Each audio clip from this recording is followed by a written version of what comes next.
ดีเนาะมาเลยคือมากินข้าวปุ้นจ้าข้าวปุ้นอยู่แคมป์ของตอนนี้ก็แบบบ่ายสองนะบ่าย2 โมงจ้ะเนาะเป็นห้านข้าวปุ้นแบบบ้านๆเนาะเป็นข้าวปุ้นเนอะทุกคนไม่ก็ห้องว่าข้าวปุ้นเนาะภาษาลาวห้องว่าข้าวปุ้น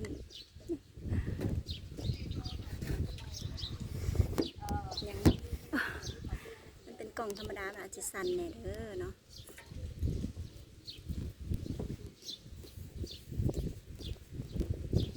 กล่องธรรมดาจ้ะ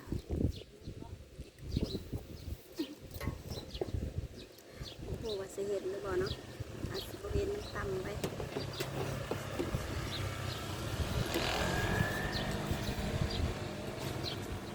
กินข้าวปุ้นแซ่บๆเนาะ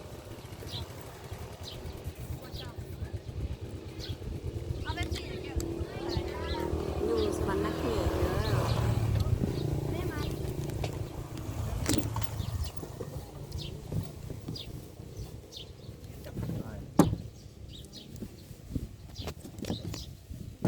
สวรรค์เขตจ้าเห็นเนาะมือใหม่หัดเล่น YouTube แบบ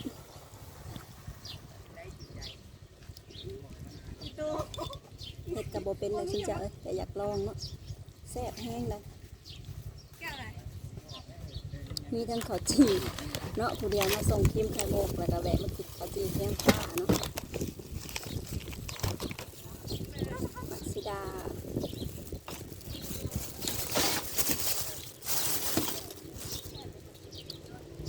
เวลาเป็นก็จะมีแบบพริกโขอาหารเด้อข้าวปุ้นเนาะ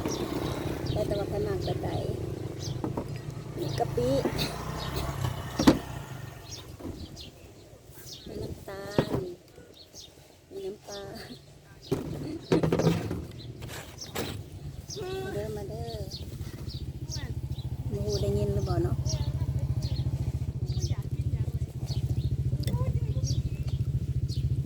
อัดกล้องธรรมดาแหละฉันเจ้า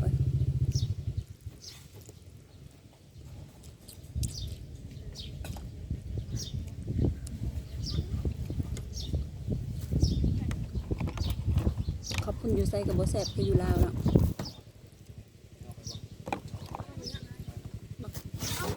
พริกขั่วก็มีเนาะถ้าแบบเราต้องกินกับกะปิ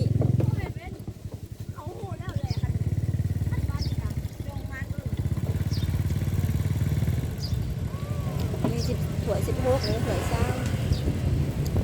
คนละลายแห้งเลยแห้งคำๆแห้งลาย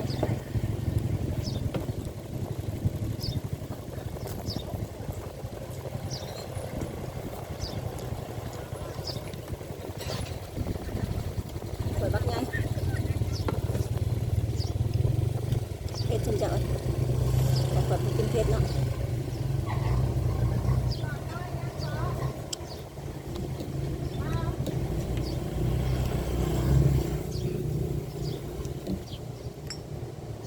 เนี่ยตอนแรกก็สิมีอาหารเนาะและสิถ่ายให้เบิ่งอีกเนาะว่าอยู่แคมป์ของมีอาหารยังแน่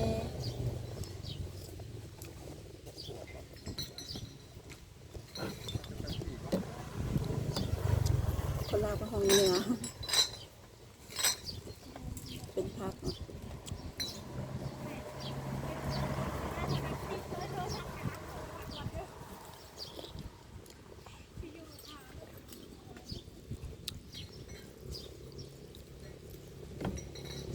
เผ็ดแห้ง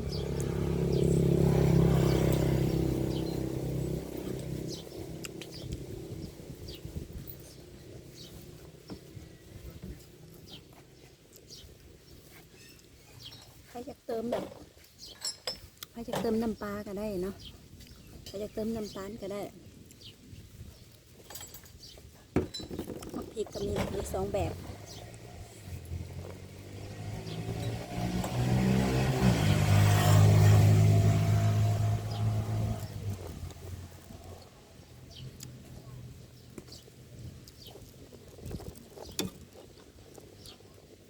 ทางนั้นเป็นแม่น้ำคลองเนาะฝั่งตรงข้ามก็เป็นหมู่ทหาร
ปุ่นน้ำปลาที่เจ้า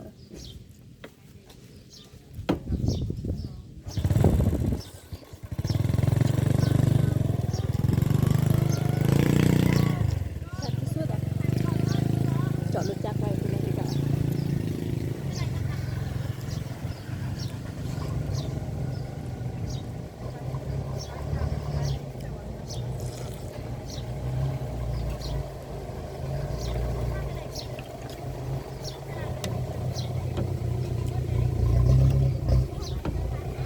แบบตอนแรงๆนะคนสิลายแห้งเนาะตอนนี้มัน3 โมงมันแดดมันห่อนที่เจ้า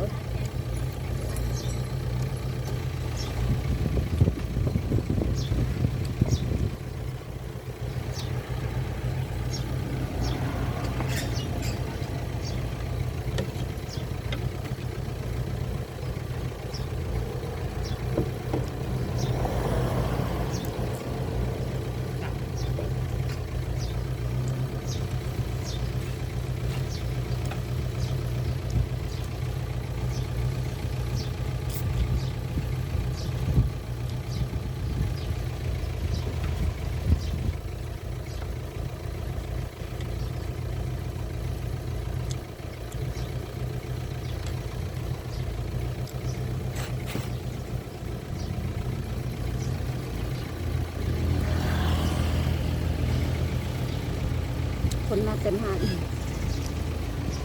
เป็นหนังแบบโบราณเลยที่เจ้าแบบแล้ว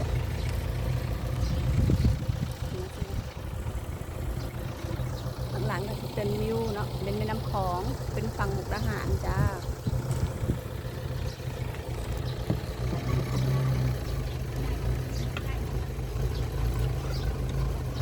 แล้วแบบมันจะมีร้านอาหารที่เจ้าไอ้ดังๆคนเราก็สิมักนั่งกินแบบนี้แหละเนาะ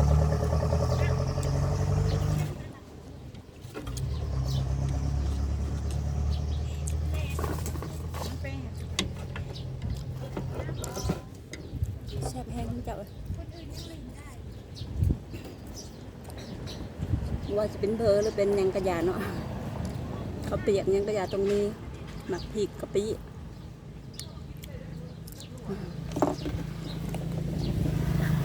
แซ่บเลยจ้ะ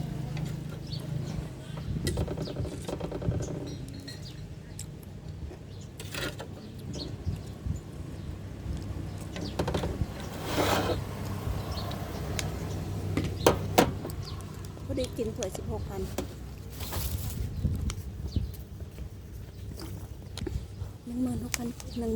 กีบมักซิดากินมักซิดาต่อสิจ้ะ10,000 กีบได้หมักหนึ่ง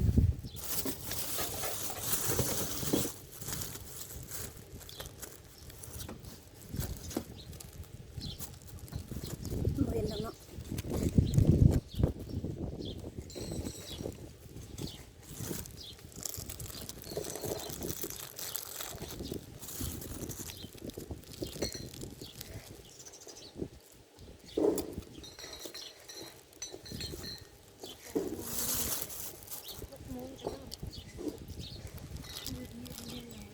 แดดรีรอได้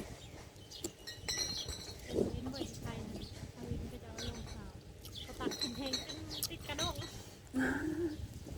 เอาหัวติดขาติดขา ติดขัดกระดงเขาจะทำไมขัดกระดงเขา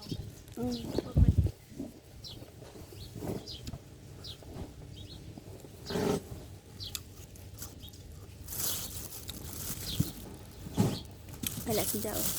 กินหมากไหม้ต่อเอาเม็ดมันออก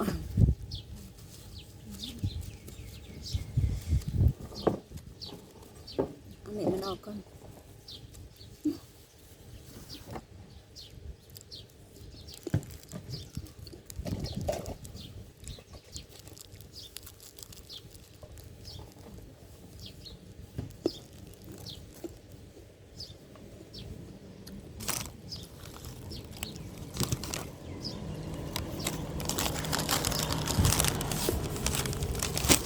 ข้าวจีเลยสิเจ้ากินข้าวจีอยากกินข้าวจีเนาะ ขี่ไปทางกระปุ่น